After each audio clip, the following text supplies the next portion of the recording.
میرا سننے کی بارگاہ میں میرا سوال یہ ہے کہ سادات میں مختلف سلسلے ہوتے ہیں، کوئی بخاری ہے، کوئی کاظمی، کوئی گیلانی ہے، تو ان میں سے افضل سلسلہ کون سا ہے؟ اس بارے میں آپ کیا فرماتے ہیں؟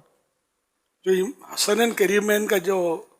دونوں نجیب الطرفین جس کو بولتے ہیں، امام حسن اور امام حسین دونوں سے، اب اس میں تو ظاہر ہے کہ جو ان کے سلسلے میں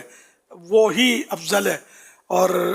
اب اس میں ویسے افضل و مفضول کا فیصلہ مشکل ہے کہ بخاری تو بخارا سے اگر نسبت ہے تو بخاری ہوا، بخارا ایک جگہ کا نام ہے، اور اسی طرح مطلب کاظمی تو حضرت امام کاظم رحمۃ اللہ علیہ کی اولاد میں سے، لیکن یہ سارے سلسلے جا کر امام حسین کے قدموں تک پہنچتے ہیں، امام حسن کے قدموں تک پہنچتے ہیں، اور یہ سب ان کی امی جان بی بی فاطمہ کے قدم بوسی کرتے ہیں۔ تو یوں مطلب یعنی کہ دیکھ تو پتہ نہیں ہے بھی، لگتا نہیں تھے وہ نجیب الطرفین دونوں طرف سے سید ہو نا، تو اس میں آپ میں سے ہر ایک نجیب الطرفین ہوئی بھی ضروری نہیں ہے۔ یہ نجیب الطرفین کسی سید نے غیر سید سے نکاح کیا، شادی کی، اب اس سے جو اولاد ہوئی سید تو کہلائی ہے، لیکن ماں سیدہ نہیں ہے۔ سیدی یہ جو گیلانی ہے، کیا ان کو نجیب الطرفین کہہ سکیں گے ہم؟ اب گیلان میں کیا مطلب غیر سید سے نکاح کا کوئی دستور نہیں ہے سلسلہ،